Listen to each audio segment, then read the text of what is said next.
यहाँ पे दो दोस्त थे जिनको एक बड़ी कंपनी में बहुत अच्छी सैलरी पर नौकरी मिलता है। यहाँ पर कंपनी उनको 1-1 लाख रुपए का सैलरी ऑफर करती है। इसके बाद दोनों में से एक, जिसको हम नाम देते हैं रॉकी, वो एक शानदार घर एक बढ़िया गार्डन के साथ फाइनेंस करा लेता है। यहाँ उसको मंथली इंस्टॉलमेंट पड़ जाता है 30,000 रुपए का। फिर वो अपने लिए एक शानदार कार खरीदता है, वो भी फाइनेंस करा के, और यहाँ उसको मंथली इंस्टॉलमेंट पड़ जाता है 20,000 रुपए का। फिर बिजली का बिल, पानी का बिल, गाड़ी का खर्चा, डीजल का खर्चा, गार्डन के साफ सफाई करने वाले माली का खर्चा, उसके घर में काम करने वाली नौकरानी का खर्चा, सारे मिला के यहाँ पे 20,000 रुपए का खर्चा होता है। रॉकी जो है उसको बड़े बड़े रेस्टोरेंट में खाना खाना, दोस्तों के साथ घूमना फिरना, ये सब उसको बहुत पसंद था। और जब से उसको ये नौकरी मिला, इसके बाद तो ये सब और भी बढ़ गया और साथ साथ खर्चा भी बढ़ने लग गया। इन्हीं सब आदतों की वजह से महीना खत्म होते तक उसके बैंक अकाउंट के सारे पैसे खत्म हो जाते।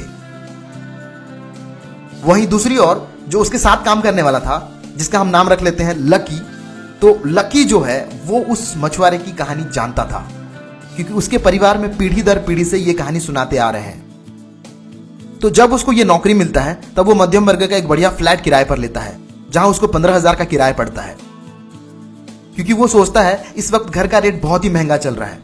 तो वो तय करता है कि वो कुछ दिन रुकेगा और एक अच्छा समय देख के अपने लिए घर खरीदेगा। वो बाहर चाय कॉफी पे महीने का 1,000 रुपए तक खर्चा करता, और उसके घर का जो बिजली बिल है, पानी का बिल है, उस पर 4,000 तक का खर्चा हो जाता। लक्की को भी अच्छे रेस्टोरेंट में खाना खाना, दोस्तों से मिलना बहुत पसंद था, पर वो तय किया था कि इन सब चीजों में या किसी भी तरह के मनोरंजन वाली चीजों में वो हर महीने 5,000 से ज्यादा खर्चा नहीं करेगा। इसीलिए वो ज्यादातर घर में ही बनाया हुआ खाना खाता और कभी खाना बर्बाद भी नहीं करता। तो यहां पर उसका 5,000 रुपए का और एक खर्चा होता। तो इसी तरह लकी जो है वो हर महीने 70,000 रुपए बचा लेता। समय बीतता गया और इसी दौरान रॉकी जो है वो लकी पे हंसता था। वो अक्सर कहता था, कोई अच्छी जिंदगी जीना, ये क्या कंजूसी करता रहता है। या कभी कभी कुछ ऐसा भी कह देता था, तेरा कार कैसा है? ओहो, मैं तो भूल ही गया था, तो अभी भी टपरी पे चाय पीता है। तो यहां पे लकी जो है वो थोड़ा दुखी हो जाता, क्योंकि वो भी चाहता है उसका एक शानदार घर हो, जिसपे गार्डन हो, एक बढ़िया गाड़ी हो, पर वो चाहता है, इसका मतलब ये नहीं कि वो कुछ भी बिना सोचे समझे कर दे। वो जो भी करता वो थोड़ा समझदारी के साथ करता। वो पैसे बचाता और उस पैसे को अलग अलग प्रोजेक्ट पे इन्वेस्ट करता। जैसे कि उसने एक छोटी सी दुकान खोल लिया और उस दुकान पे एक एम्प्लॉय को हायर किया, जहां उसके सारे खर्चे करने के बाद, उस एम्प्लॉय को सैलरी देने के बाद उसको 10,000 रुपए का प्रॉफिट होता। अभी भी वो अपना खर्चा नहीं बढ़ाया। इसके कुछ दिन बाद वो एक रेस्टोरेंट खोला, जिसमें उसको हर महीने 20,000 रुपए का प्रॉफिट होता। इसके बाद वो रियल एस्टेट का कुछ हिस्सा खरीदा और इस बार वो बैंक से लोन लेके खरीदा। फिर उसने बहुत सारी कंपनियों को ऑफिस के तौर पर रेंट पे दे दिया। तो यहां से हर महीने बैंक लोन पेमेंट करने के बाद उसको 40,000 रुपए का प्रॉफिट होता। लकी जो है वो अपना काम करना बंद नहीं किया, जबकि उसको अपने अलग अलग प्रोजेक्ट से हर महीने 1.5 लाख रुपए तक का प्रॉफिट आता। अचानक से जिस कंपनी में रॉकी और लकी काम करते रहते हैं, उसके बुरे दिन शुरू हो जाते हैं, क्योंकि एक बहुत बड़ी आर्थिक मंदी के चलते और कंपनी की कुछ गलत फैसलों की वजह से कंपनी को अपने 2,000 एम्प्लॉइयों को बाहर निकालना पड़ता है, और उसी लिस्ट में रॉकी और लकी भी शामिल रहते हैं। लकी को इस बात पर थोड़ा बुरा तो लगता है, क्योंकि नौकरी से निकाले जाना किसको अच्छा लगेगा, पर वो इस परिस्थिति में भी कोई परवाह नहीं करता, क्योंकि वो ऑलरेडी महीने का 1.5 लाख रुपए कमा ही रहा होता है अपने अलग अलग इन्वेस्टमेंट से, और साथ में वो बहुत सारा पैसा बचा के भी रखा रहता है। इसके बाद बारी आती है रॉकी की। वो इस परिस्थिति में बहुत ही घबरा जाता है। लोन पेमेंट के लिए बैंक वाले उसके पीछे पड़ जाते हैं, क्योंकि उसके लोन का आधा ही पेमेंट हुआ रहता है। जिन दोस्तों के साथ वो पार्टी करता था, जिनको अपना समझता था, वो लोग पहले हफ्ते तक तो उसको मिले, पर जैसे ही उनको पता लगा कि रॉकी जो है वो आर्थिक समस्या से जूझ रहा है, तब उससे मिलना तो बहुत दूर की बात है, उससे बात करना भी बंद कर दिए, यहां तक कि उसका फोन तक उठाना बंद कर दिए।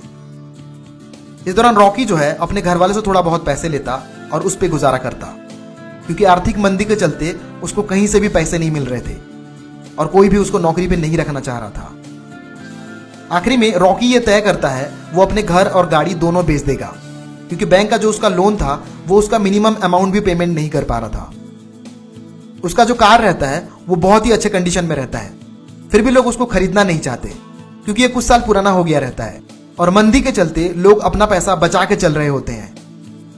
और साथ में उसने जो घर खरीदा था उस घर का कीमत भी कम हो जाता है, क्योंकि रॉकी ने जब घर खरीदा था तब वो बहुत ही महंगा था और उस वक्त ज्यादा मात्रा में सस्ते दामों पर उधार दिया जा रहा था, जिससे कि प्रॉपर्टी के प्राइस भी बढ़ गए। आखिरी में हुआ ये कि उसके घर और उसके कार की मार्केट वैल्यू उतना ही हुआ जितना कि उसको बैंक लोन चुकाने थे। इससे उसको बहुत तकलीफ हो रहा था, क्योंकि इतने साल तक वो लोन चुकाने के बाद भी उसके पास कुछ भी नहीं बच रहा था। अभी भी उसको कोई खरीदने वाला नहीं मिल रहा था और उसको पैसे की बहुत जरूरत था। कुछ दिन बाद उसको लक्की का कॉल आया। उसने उसको अपने घर बुलाया ताकि जो भी वो बेच रहा है वो खरीद ले।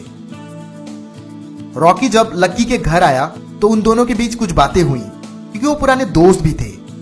रॉकी ने अपने हालात के बारे में बताया।